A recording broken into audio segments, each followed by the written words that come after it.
Artificial intelligence, or AI, has become an important and controversial topic. People worry about their jobs being taken by super smart machines, about their private information being stolen, about AI misinforming or even disinforming public opinion, about deep fakes. You think that's your boss on the phone telling you to cut a check ASAP to a supplier in Serbia, but it's really an AI generated voice and it's scamming you. Here at FDD, Foundation for Defense of Democracies, our focus is America's national security. And at the moment, our experts are worried about President Trump's recent decision to lift a ban on the export of Nvidia's H20 chips to Beijing. Why might that be inadvisable? Because those chips could help the People's Liberation Army catch up in the race for military dominance and help the Chinese Communist Party beat the U.S. in the overall artificial intelligence race. Matt Pottinger served as Deputy National Security Advisor in the first Trump administration, and for his sins, he now chairs FDD's Asia program.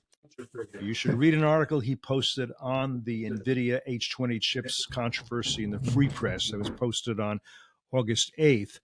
There's also a letter he wrote that you should read. It's a letter to the editor on this question. It's in the August 11th print edition of the Wall Street Journal. Matt is here today to help us understand this somewhat complicated, somewhat wonky, but unquestionably critical issue. I'm Cliff May, and I'm pleased you're going to learn along with me here on Foreign Policy. Matt, welcome. Good to see you, as always, even if I know you're going to cause us some agita. Yeah, it's true. It's true. But I can't help myself. But it's great to see you. Good. All right, we're going to keep this episode a bit tight. I know you have a tough schedule today, planes to catch, et cetera. But I want this to be a learning experience for people like me who only utilize AI as if it were a research assistant who never has a date on Saturday night when I'm trying to write my next column for the Washington Times. So let's start with the basics. Why is AI so significant for national security? Well, look, AI is, if you believe some of the engineers who are at the cutting edge of AI, this is like the printing press, electricity, and nuclear weapons combined. Okay, this is a major turning point in human history that we're right at the cusp of. Okay, as in, we're already at the threshold here of artificial intelligence that can accomplish what great Nobel laureate scientists are able to accomplish, except multiplied by hundreds or thousands or tens of thousands or millions. And so what AI has done is it's essentially ingested all of the learning from human history that's been written or recorded through other forms of data, images and equations and the rest. And it's simply a very powerful set of algorithms that can essentially learn and predict what the answers would be to very complex, increasingly complex sets of questions. So this is going to have enormous commercial and medical and other uses. The medical stuff is going to benefit humanity. It's always the example that people who are really enthusiastic about AI, they always point to medical breakthroughs. But like every technology in history, it's always double-edged. There's always the availability of these technologies to do harm. And that means not just nation states, although we should be particularly concerned about nation states that are well-resourced, but also the client states of our key adversaries. Take, for example, the fact that, AI, you don't think of Iran as an AI power. China is an AI power, and China is the main backer financially and diplomatically of the terrorist regime in Iran. Same thing with Putin's regime. They're not really at the cutting edge of AI, but they are a recipient of Chinese support for everything else they do militarily, including waging this massive war in Europe. So we're going to see downstream other nation states, not just China, but their client states, and non-state actors making use of this technology in ways that could be very harmful. Just like you can make medicine or a very potent and effective vaccine, you can also make biological weapons that could be targeted to individuals or families or whole groups of people. So let me just understand this. And you've got a military background. You were a Marine, our Marine. From a military point of view, you could use AI to design biological weapons, chemical weapons, assist in military targeting, automate cyber attacks, all kinds of as creative as you can get. It's going to change how the military operates, and whoever has the best AI, in some ways, I mean, there's other things involved, could have the best military. Is that am I going overboard? China's military, in violation of treaties, has a what appears to be a fairly robust biological program. If you read Chinese senior officers, they write about the fact, I'm going to paraphrase for you, and I can look up the quote while we're talking to double check it. But against my memory, there was a senior colonel in the Chinese military who wrote that biological weapons are going to be much better for China than mere nuclear weapons, because they are more humane in the sense that you can wipe out whole populations while sparing the infrastructure. So his word was, this is a more humane way to conduct mass killing. So you could maybe design, quite a phrase. Could maybe design, I don't know, like some kind of virus that would only hit people of certain ethnic backgrounds. Well, we know that China has been using data sets, including data sets acquired from the United States, including from we should ask Craig Singleton about this, but I believe that some of the some very important U.S. data sets have been cited in Chinese military studies looking for vulnerabilities in different ethnic populations. Okay. In other words, they're hunting for their holy grail is figuring out how to wipe out individuals or families or clans or broader ethnic population. This is active research underway. This will be utilized, no doubt, at the Wuhan virology laboratories. By the way, for people who don't know, Craig Singleton is senior director of our Asia program, and he's worked for the U.S. government in senior positions. And you and Craig were recently in Taiwan together. Okay, so let's move on. What do chips have to do with AI? When we're not talking about chips with sea salt and vinegar here. So look, China is a close match for the United States in developing AI in a lot of ways. In some ways, they actually even have greater advantages. I'll give you some examples. Look, they've got fantastic engineers. Many of them are U.S. trained. Many of them are now trained very capably within China, but they graduate lots of software engineers who are quite good at what they do. So let's call it pretty close match on software development. Then you've got data. You need massive troves of available data in order to train the AI. China, we know, is steals data. They don't respect copyright laws. They don't. They're hacking companies left and right. Have been hacking companies to steal data for intellectual property to the tune of $500 billion a year, according to a bipartisan study that was done years ago. So they've got at least as much access to data, if not more, than U.S. developers have. Energy.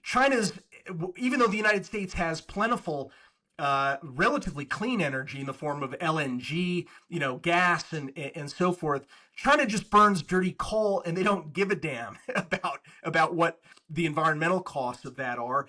And that is all subsidized, so they can actually build and are building power plants to fuel data centers for AI.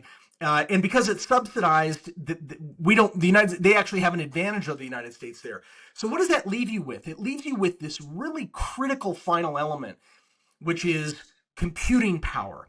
And it turns out the United States has, in the form of Nvidia, a company that it's an amazing story. This is a company that built graphic graphical processing units, basically for gaming. Because an old Intel x86 chip, a logic chip, a central processing unit, allows you to do all kinds of great things, but not one of them is not parallel processing for the sake of graphics. It turns out that the attributes that Nvidia has developed over many years for gaming are very well suited to training artificial intelligence. So they almost stumbled into this lucky break of having chip designs that were better suited than CPUs, central processing units, for developing AI large language models. So Nvidia has turned into this Goliath, the most valuable company on some days, ever, right? Of the first $4 trillion company by market share, market capital. And so because this is an American company, they design the chips in the United States. They make the chips in Taiwan at the world's leading fabs, which are run by Taiwan Semiconductor Manufacturing Corp, TSMC. And TSMC, because Taiwan is a friendly democracy, not a formal treaty ally of the United States, but a close friend of the United States with aligned values, the companies like TSMC cannot sell those advanced chips to Taiwan without, or rather to China, without U.S. permission to do that. And the permission is granted by the U.S. Commerce Department. They issue licenses for things that we want to control the export of, so that adversarial governments don't acquire the most advanced technology. Okay, so that brings us up to the present moment. So I understand. So Nvidia essentially designs the chips, but they're actually manufactured in Taiwan by the Taiwan Semi Manufacturing Company, which is the most sophisticated chip manufacturer in the world, right? And they're using equipment that nobody else has, or was designed actually, I think, in Denmark or the Netherlands. You remind me, I forget. Well, the Netherlands is a company called ASML, which makes the most advanced machine ever devised, and that machine is used to etch the 1 nanometer wide circuitry onto chips. And TSMC has a number of those machines. They figured out, TSMC it's like black magic. They figured out how to use this machinery better than even the people who design the machines, in order to make better and better, smaller and smaller, faster and faster chips. Okay. And what do we know about what Trump wants to accomplish with artificial intelligence? Does he want to make America first in artificial intelligence? Absolutely. He's been very clear on this. President Trump is very clear in his stated goals that he wants the United States to lead in AI. He understands, he wants the lion's share of AI capacity, that is the infrastructure that you need to create and run AI. He wants that to reside in the United States. He has an action plan that has a number of important elements to it. He wants to make sure that we're deregulating to the extent to make it easier to build these plants, to make more land available for them, to make more energy available for them. This is all exactly right. President Trump's goals are spot on. The rub comes in a conflict of interest. I believe we have a conflict of interest now between the U.S. and President Trump's AI goals on the one hand, and the short-term profit interest of Nvidia on the other. And we all depend on Nvidia because Nvidia is the leader. There's also a company called AMD that makes these chips. There are others that are getting into this space, but Nvidia is King Kong right now. They are the ones. Everyone's in line to get Nvidia chips in order to train their language models and to make their models more capable of reasoning efficiently. So until last month, there was an export ban, so that these chips made by Nvidia could not be sold to Beijing, could not be utilized by the Communist Party of China. Now the president has lifted this ban, and your argument is, and you're not alone in this, we don't want the Chinese to have this ban was in place for a very good reason, and we don't. Now, the other day, and we're going to one more wrinkle on this. Trump said the other day that Nvidia would only be selling an old chip. Yeah. So in other words, Yeah. which was In fact, the word he used was obsolete. President obsolete. Trump Okay. used the term obsolete.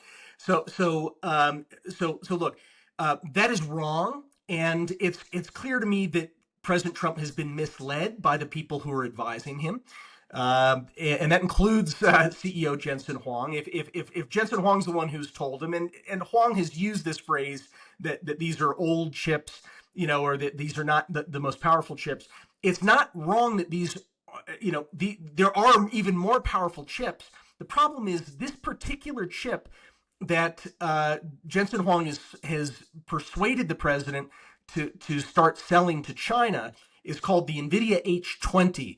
Nvidia was actually designing it for the Chinese market because the Biden administration was not permitting the most advanced Nvidia chips to go to China. And President Trump is continuing that rule. And by the way, President Trump is the father of these chip controls. In his first term, he was the first president to put in place export controls. A lot of people tore their hair and grabbed their clothes. You say, you can't do this. You can't tell, Samsung that they can't sell advanced chips to China. You can't tell TSMC. He said, yes, I can, and watch me. And he did it. And it was exactly the right move.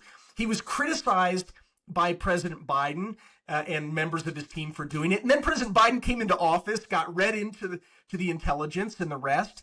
And his team persuaded President Biden to sustain President Trump's move to restrict China's access to these powerful chips. And then President Trump came into office again in January and was continuing them and actually deepened these export controls to make them even more effective by banning even this H20 chip. Now, Jensen Huang has apparently persuaded the president these are obsolete chips, to use the word that the president was using in his press conference a couple days ago. That is absolutely not true. And the best evidence for it is if you look at China's leading AI entrepreneurs, the guys who created DeepSeek, the guys who are working at Tencent, working on AI, they are on the record saying that the biggest challenge they're facing is their lack of access to chips, including the H20. And they've said that this is going to widen the guys at Tencent said the fact that Trump in April banned the H20 is going to widen the gap, giving the United States an even greater lead in AI.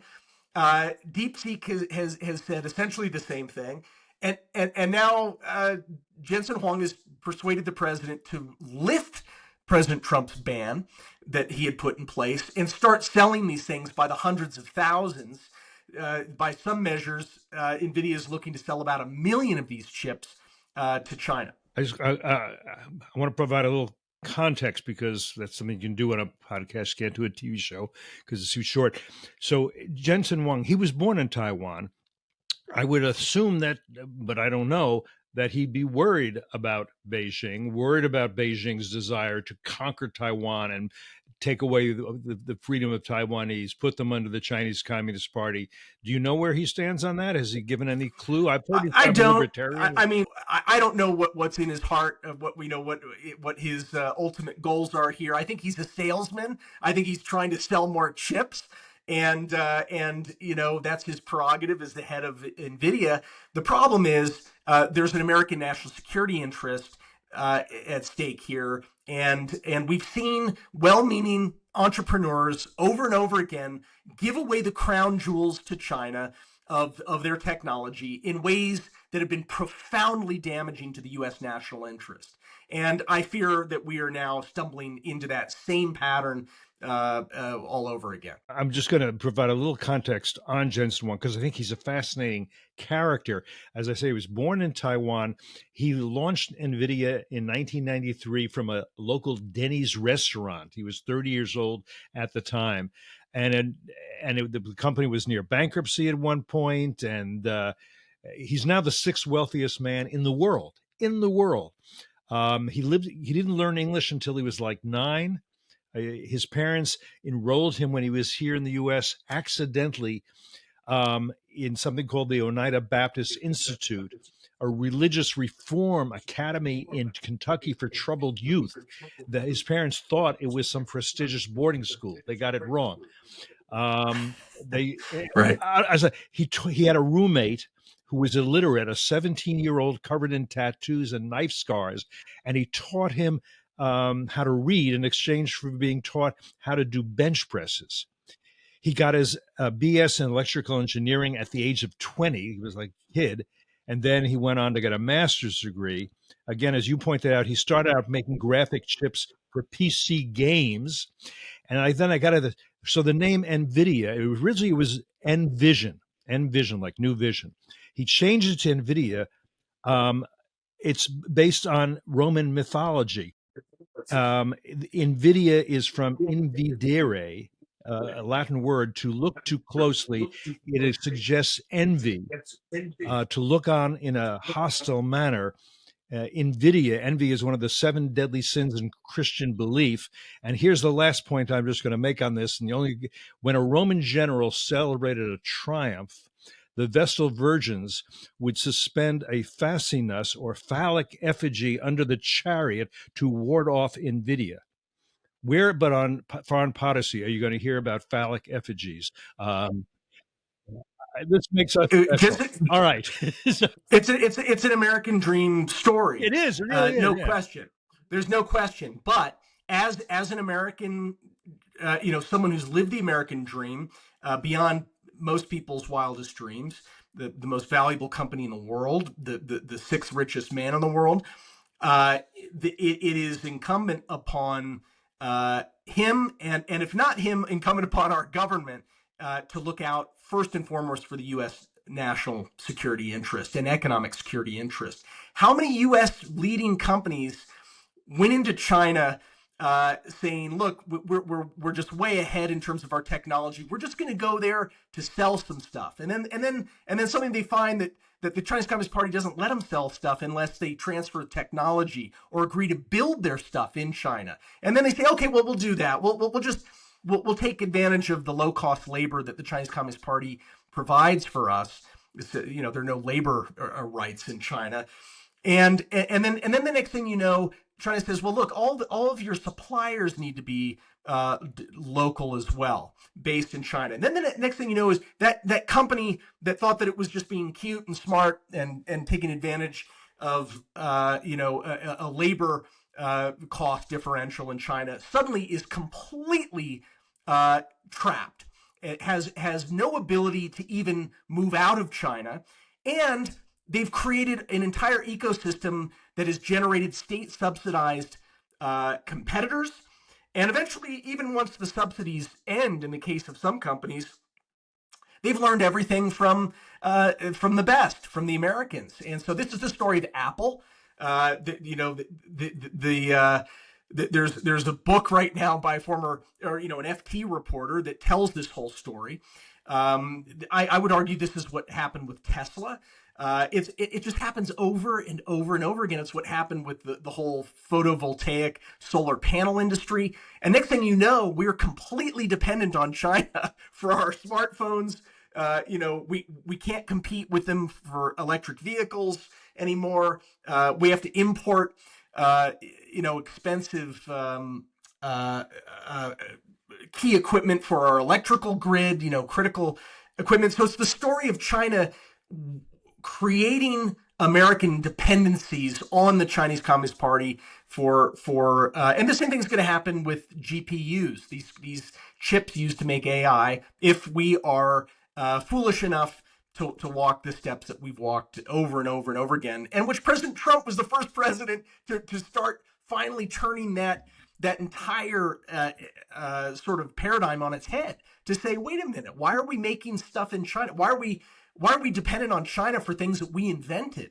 And so I think that President Trump has the right goals. I think he has bad advice. Bad advice here, and we need to emphasize because this is an argument you successfully made when you were at the White House, that it's not China trying to be a friendly competitor, let the best system win and all that. China is aggressively trying to displace America as the world leader, as a world leader, and it has in mind what is called, you'll correct me if I don't have it quite right, the common destiny for mankind, which means everybody lives under communism. If everybody lives under communism, the Cold War has been lost by the West. China, the most powerful communist party in the world, has succeeded. It's kind of over for the free world. That's what we're talking about here.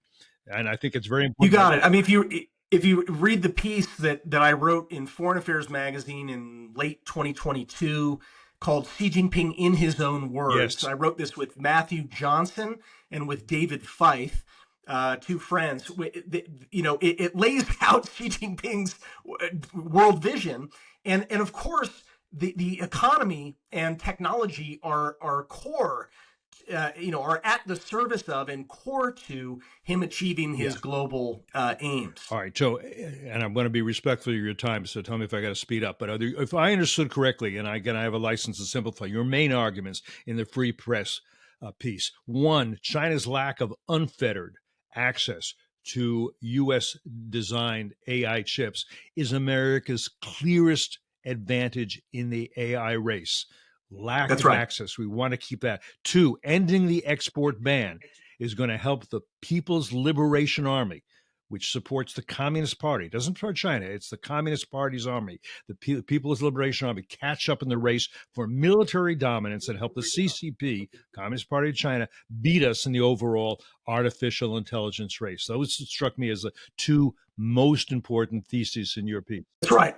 You can link in our article to the Chinese robotic dog Terminator units that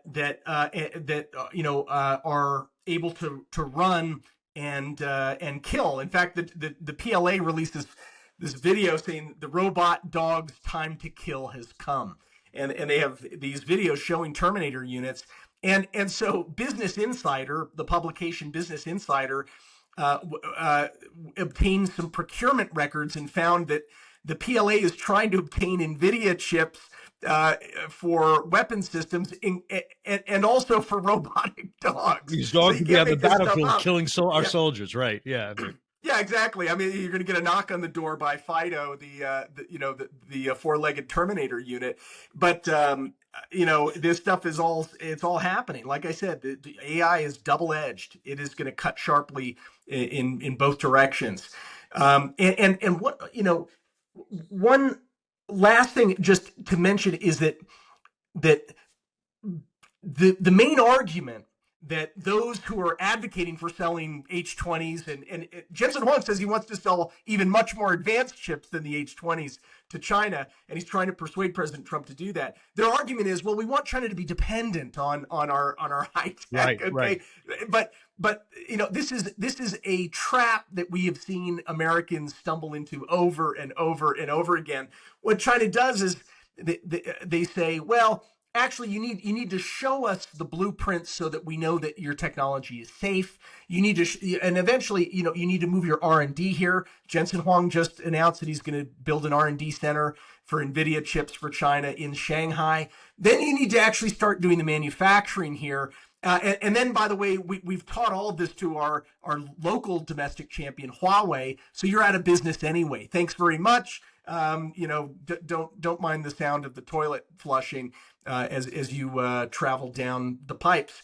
So this is exactly the play that China's playing again. We're stumbling into it.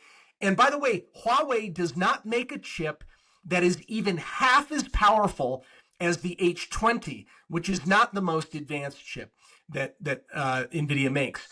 Let Huawei fight. Let them try to catch up. It's going to take them time. Every month matters in the AI race. We're at the threshold of this, epic shift in human history. Every month counts. And I don't think Huawei is going to be able to replicate this even in a few years. So it may take a lot more than that. So we really need to protect our edge. This isn't a fungible sort of commodity, these chips. These are these are some of the most advanced things ever devised. And so we need to protect that edge. You mentioned your free press piece, a piece that also ran the free press by Richard Vigilante, who I knew a few years ago, and he's in favor of selling the H20 chips to China.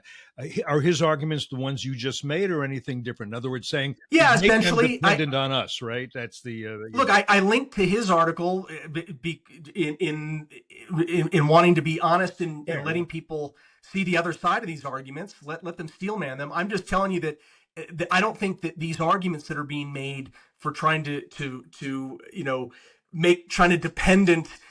China has a national policy of not being dependent. They are going to use every little inch of technology you give them to jujitsu move that into ultimately replacing that technology. It's their national policy. They're pretty good at it, and we've been dupes over and over and over again in stumbling into that trap. So read Vigilante's piece. I think it ignores the history of the last 25 years. All right.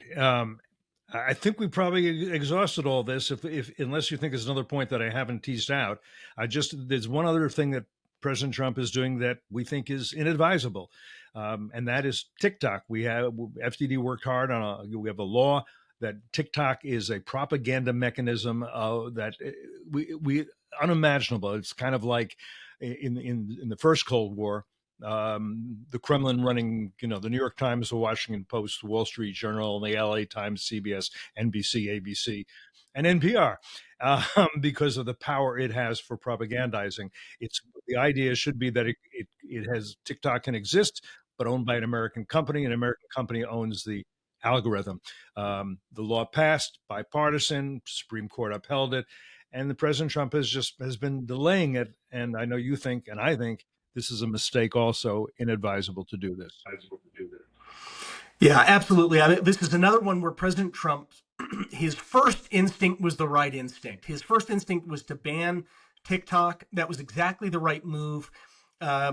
TikTok is, in its current form, that is a Chinese-owned company that is regulated by the Chinese Communist Party, that has Chinese Communist Party secretaries that are in charge of the editorial content of all of the parent company's apps, and TikTok is one of the parent company's apps. That we actually have stumbled into a situation where the U.S. government is abetting the violation of our First Amendment rights.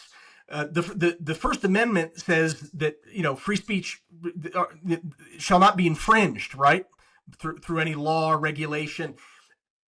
We are now having our free speech infringed by a foreign hostile government, which actually boosts some content according to what's useful to the Chinese Communist Party, and suppresses other speech on TikTok. So what goes viral and what isn't heard by it's just a tree falling in the woods. No one sees the content. It can be determined by people in Beijing. So in effect, we are abetting a infringement of free speech by a foreign government, and in the process, the U.S. government is infringing our free speech because it is knowingly abetting.